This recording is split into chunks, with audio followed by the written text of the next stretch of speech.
கடலைப்பருப்பு 2 கப் எடுத்து ஒரு 1/2 மணி நேரம் ஊற வச்சுக்கோங்க. 2 கப்புக்கு 1 கைப்பிடி சோம்பு, ஒரு 6-7 பல்லு பூண்டு, கொஞ்சமாக ஒரு கைப்பிடி ஊற வச்ச கடலைப்பருப்பை கொரன்னு தனியாக எடுத்து ஒரு பேட்ச் எடுத்து ரெடி பண்ணிக்கோங்க. அடுத்த பேட்சில் மிச்சம் இருக்க கடலைப்பருப்பெல்லாம் ஊற்றி கொஞ்சம் தண்ணி விட்டு ஒன்றும் பாதியமாக அரைச்சி வச்சுக்கோங்க. இதில் கொஞ்சமாக கருவேப்பிலை, ஒரு 2 வெங்காயம், ஒரு 6-7 பச்சை மிளகாய், அவ்வளோதான்.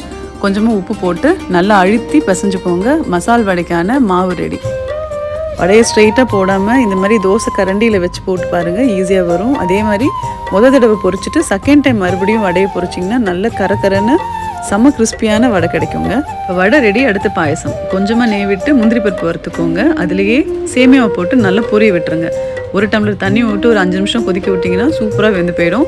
இப்போ வெல்லத்தை சேர்த்துட்டு, ஏலக்காய் பொடி சேர்த்துட்டு, வறுத்த முந்திரி சேர்த்துட்டு தனியாக இறக்கி வச்சுட்டு அதுக்கப்புறமா பால் சேர்த்திங்கன்னா வெல்லம் தெரியாது. கொஞ்சமாக தேங்காய் பூ சேர்த்துட்டிங்கன்னா அருமையான பாயசம், வடை செம்ம காம்பினேஷனுங்க.